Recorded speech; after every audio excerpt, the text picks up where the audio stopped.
Assalamualaikum warahmatullahi wabarakatuh. Jadi bikin video tips mudik lagi ya.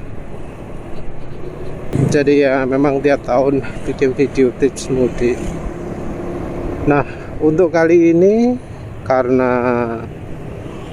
terjadinya di musim hujan, yang sangat penulis rekomendasikan itu adalah hati-hati ya, banyak lubang-lubang baru yang muncul di jalan. Jadi mungkin lihat ya, di sini banyak aspal baru. Jadi rupanya dari pemerintah itu ada upaya untuk nambah lubang di jalan raya. Jadi ada lubang-lubang yang sudah cukup lama ada, itu kelihatan ada usaha untuk nambah. Tapi ya sayangnya sekarang ini musim hujan. Dan musim hujan itu kalau jalan itu bisa cepat rusak. Ya memang 7 hari sebelum hari H kendaraan besar sudah nggak lewat lagi. Tapi ya nggak ada jaminan bahwa sebelum hari H itu lubang-lubang sudah semua ketutupi. Jadi memang dari pemerintah ada usaha untuk menutupi lubang. Tapi ya bisa jadi ada lubang baru yang terbentuk.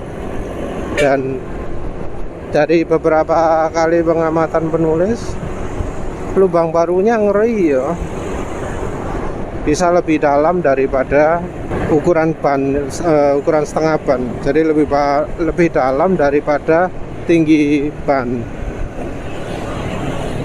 Bahkan ada yang sampai kedalamannya separuh ban.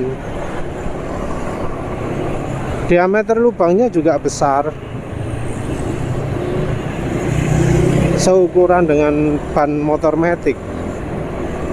Itu mengerikan ya, karena ya kalau jalannya misal 50-60 km per jam bisa nyangkut. Jadi untuk mudik kali ini fokus utama adalah lubang. Dan untuk mereka yang nggak kenal dengan karakter motor-motor keluaran sekarang, terutama merek Honda, hati-hati ya kalau tanjakan. Ya tentu juga turunan. Tanjakan yang perlu hati-hati adalah dari kampas ganda. Jadi jangan sering nahan gas ketika di tanjakan. Untuk ngerem motor ya pakai rem, jangan pakai gas. Jadi juga jangan merasa bahwa yang namanya kampas ganda itu bisa sangat awet kalau start stop di tengah tanjakan, apalagi membawa beban berat. Jadi kalau awal-awal itu ngegasnya sedikit dulu ya, jangan kencang-kencang. Baru kalau motor sudah mulai gerak, itu dibuat agak kencang. Sudah jalan, betul-betul jalan, baru dibuat kencang.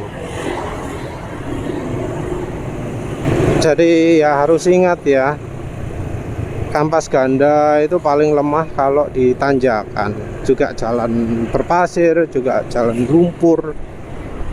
Jadi kalau di jalan pasir, jalan lumpur, gaspol kecepatan pelan itu sesuatu pantangan ya. Kalau bisa pelan-pelan. Kalau lewat banjir terus kemudian ngeslong, ya itu jangan malah digaspol ya. Karena misalnya banjirnya tinggi, ya bisa jadi airnya itu kena kampas ganda. Karena kampas gandanya basah, jadi licin nggak bisa jalan. Nah gitu solusinya adalah jalan pelan-pelan ya, jangan kencang-kencang. Dan kalau memang mesin itu mati ketika sedang jalan di tengah banjir yang tinggi, jangan coba di starter sebelum bisa buka busi. Jadi wajib buka busi dulu ya, takut di dalamnya ruang bakar ada airnya. Karena kalau ada airnya cukup banyak bisa kena water hammer. yaitu piston jebol. Cuma gara-gara ada air di dalamnya ruang bakar bisa sampai rusak, karena kalau airnya cukup banyak mesin udara nggak bisa dikompresi. Jadi ruang bakar itu yang ditekan air. Kalau yang ditekan air ya akan beradu ya antara piston dengan airnya. Pasti ada bagian yang kalah, mungkin setangnya, mungkin pistonnya, bahkan mungkin ya blok mesinnya. Oh iya, di turunan juga begitu ya. Jadi ya kita harus jaga-jaga, karena standar minyak rem yang di Indonesia itu adalah DOT3. DOT3 itu punya titik didih yang cukup rendah dibanding DOT4 atau DOT5.1. Artinya kalau misalnya suhu kaliper itu sudah panas, ada kemungkinan minyak remnya mendidih. Kalau minyak rem mendidih, yang terjadi adalah ngempos. Tuas rem akan blong, diteken nggak ngerem ya. Jadi kalau sudah sampai mendidih, itu bakal blong remnya. Jadi ya solusinya, kalau belum berangkat, minyak remnya ganti DOT4. Kalau misalnya ada nanti turunan panjang. Solusi lain adalah sempatkan motor itu istirahat ya. Jadi jangan terus di turunan pakai rem terus menerus. Kalau ingin tahu acuannya rem seberapa lama, ya kira-kira 5 menit pakai rem intensif itu bisa blong ya.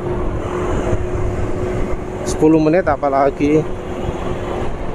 Jadi 5 rem terus menerus, 5 menit pakai rem terus menerus, itu akan ya membuat rem itu blong.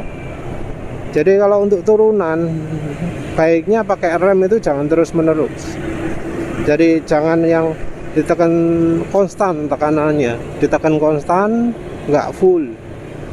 Baiknya ya nekennya itu jeret sampai turun kecepatannya misalnya 20, terus biarkan menggelinding sampai 40 sampai 60, terus direm lagi jadi kecepatan 20 gitu ya. Jadi kalau di turunan jangan nyari kecepatan konstan, karena ada orang yang merasa turunan itu lebih aman kecepatannya dibuat konstan sekian kilometer per jam. Untuk menjaga konstan ini pakai bantuan rem. Enggak ya. Kalau sudah di turunan gitu jangan mikir kecepatan konstan. Ada juga yang nyarankan pakai remnya gantian, ya silahkan lah. Tapi yang jelas jangan terus menerus. Karena ya bahkan di jalan datar gini rem dipakai terus menerus ada kemungkinan blong juga.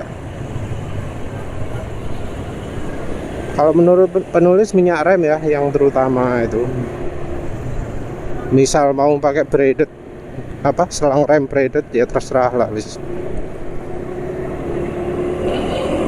Kalau selain itu ya seperti biasa, tidur yang cukup. Jadi kalau bisa ya berkendara jangan sambil ngantuk.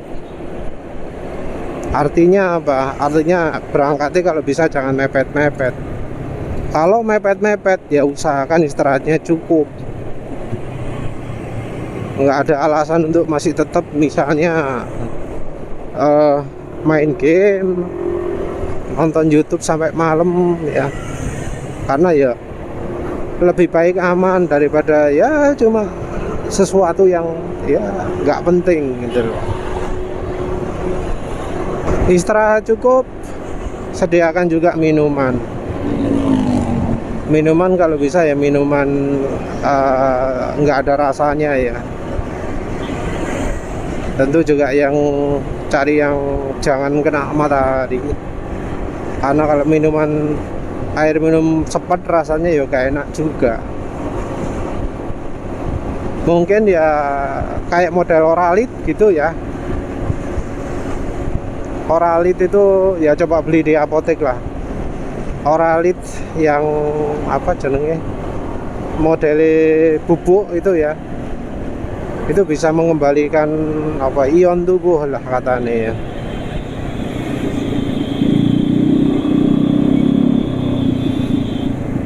Kalau nggak ada oralit ya pakai air gula dan garam ya, campuran gula dan garam.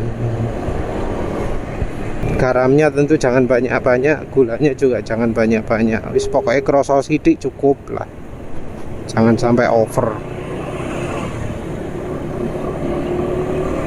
Nah terus kalau bawa barang ya pastikan wadahnya itu aman.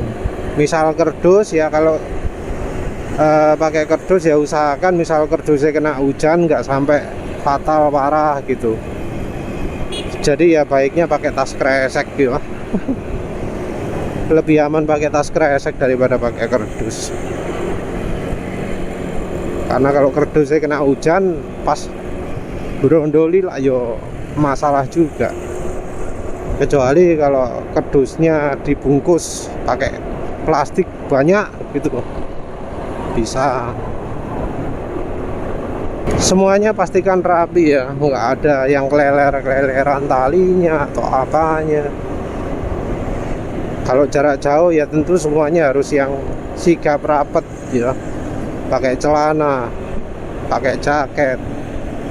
Kalau anak kecil ya jaketnya sing rapet, jangan sampai kena angin. Karena biasanya ada orang yang anaknya wis ditutupi lengkap tapi ya karena ukurannya pendek perutnya kelihatan, seakan lah ya. Kalau jaraknya jauh tuh anak bisa masuk angin, kalau udah masuk angin sakit.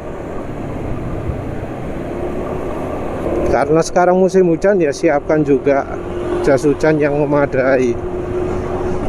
Kalau jaraknya jauh ya jangan sampai berkendara dalam kondisi basah-basah gitu, bisa sakit.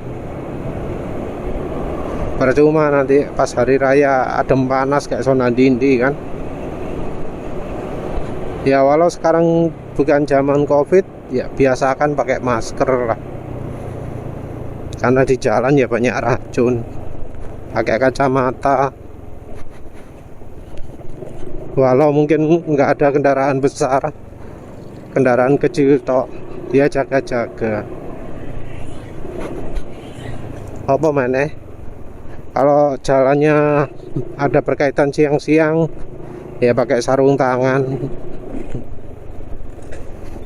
Lebih aman kerukupan rapet, keringetan ya, daripada kalau pakai bajunya terlalu minim. Ya wes lah, itu saja. Semoga selamat dalam perjalanan. Terima kasih sudah menonton. Assalamualaikum warahmatullahi wabarakatuh.